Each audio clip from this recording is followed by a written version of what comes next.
નમસ્કાર. ક્યારે વિચાર્યું છે કે આપણને સંગીત, લોકોની વાતો અને પ્રકૃતિના મધુર અવાજો સાથે કઈ વસ્તુ જોડે છે? જી હા, એ છે આપણી સાંભળવાની શક્તિ. અને આજે આપણે એ જ અદ્ભુત શક્તિને સમર્પિત એક ખાસ દિવસ 3 માર્ચ એટલે કે વિશ્વ શ્રવણ દિવસ વિશે વાત કરવાના છીએ. આ વાક્ય કેટલું સાચું છે નહીં? જરા વિચારો, આપણા પ્રિયજનોનો અવાજ સાંભળવો, નવી નવી વાતો શીખવી, આ બધું શક્ય બને છે આપણી સાંભળવાની શક્તિને કારણે.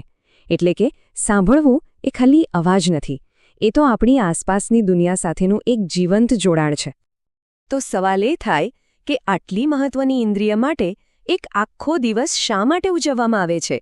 ચાલો જાણીએ કે 3 માર્ચનું શું મહત્વ છે. તો જો વિશ્વ શ્રવણ દિવસ દર વર્ષે 3 માર્ચે આખી દુનિયામાં મનાવવામાં આવે છે અને એનો મુખ્ય હેતુ એક જ છે, લોકોને એ સમજાવવું કે સાંભળવું કેટલું જરૂરી છે અને કાનની બીમારીઓથી કેવી રીતે બચી શકાય. આ એક એવી ગ્લોબલ મુહિમ છે જે આપણને સૌને આપણા કાનની સંભાળ લેવા માટે પ્રોત્સાહિત કરે છે. અને હા, આ કોઈ નાની સૂની વાત નથી. આ આખું આયોજન વિશ્વ આરોગ્ય સંસ્થા એટલે કે WHO દ્વારા કરવામાં આવે છે. આનાથી જ આ દિવસનું મહત્વ અનેક ગણું વધી જાય છે.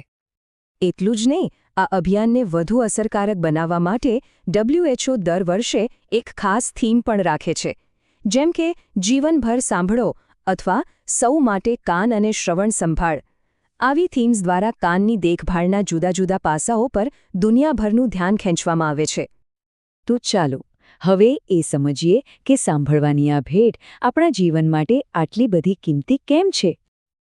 જુઓ, નાના બાળકો માટે તો સાંભળવું ખૂબ જ જરૂરી છે. એનાથી જ તો તેઓ ભાષા શીખે છે, ભણતરમાં આગળ વધે છે.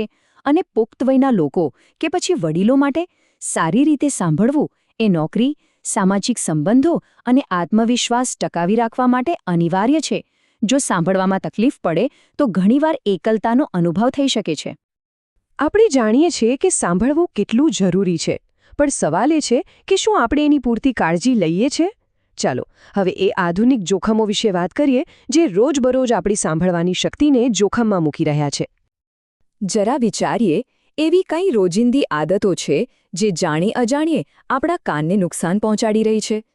જવાબ કદાચ આપણી આસપાસ જ છે અને જાણીને નવાઈ પણ લાગી શકે છે. આ જોખમો આપણી એકદમ નજીક છે, જેમ કે શહેરોનું ઘોંઘાટિયું વાતાવરણ, કલાકો સુધી મોટે અવાજે મોબાઈલ કે હેડફોનનો ઉપયોગ, ટ્રાફિકનો કર્કશ અવાજ કે પછી ફેક્ટરીઓમાંથી આવતો અવાજ.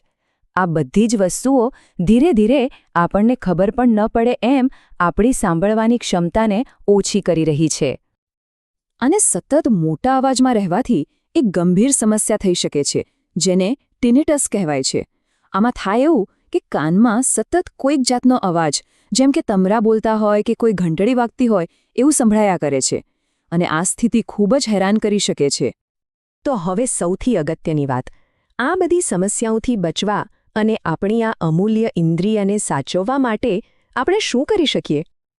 સારી વાત એ છે કે આપણી સાંભળવાની શક્તિને બચાવવી આપણા જ હાથમાં છે. બસ થોડી સાવચેતી રાખવાની જરૂર છે.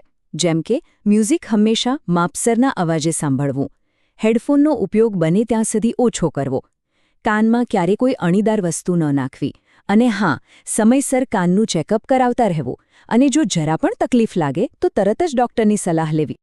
અને આ જાગૃતિ અભિયાનમાં આપણે સૌ સાથે છીએ. સરકાર, શાળાઓ અને બીજી ઘણી આરોગ્ય સંસ્થાઓ પણ આ દિવસે ખાસ કાર્યક્રમો યોજે છે. ઘણી જગ્યાએ તો ફ્રીમાં કાનની તપાસ માટે કેમ્પ પણ યોજાય છે. તો આપણી આસપાસ આવા કોઈ કાર્યક્રમ થતા હોય તો એનો લાભ જરૂર લેવો જોઈએ. ચાલો હવે અંતમાં એ વાત કરીએ કે કાનની સારી સંભાળ રાખવાનો સૌથી મોટો ફાયદો શું છે? આ એકદમ સાચી વાત છે. સારી રીતે સાંભળી શકવું એટલે જીવનની ગુણવત્તા સારી હોવી. કારણ કે જ્યારે આપણા કાન સ્વસ્થ હોય ત્યારે જ આપણે જીવનના દરેક અવાજને, દરેક ક્ષણને પૂરેપૂરી રીતે માણી શકીએ છીએ. એ જ તો સાચી ખુશી છે. તો આ વિશ્વ શ્રવણ દિવસે ચાલો આપણે સૌ એક નાનકડો સંકલ્પ કરીએ. અવાજની આ સુંદર ભેટને સાચવવા માટે એવો કયો એક નાનો ફેરફાર છે જે આજથી જ દિનચર્યામાં સામેલ કરી શકાય? આના પર જરૂરથી વિચાર કરવો જોઈએ. આભાર.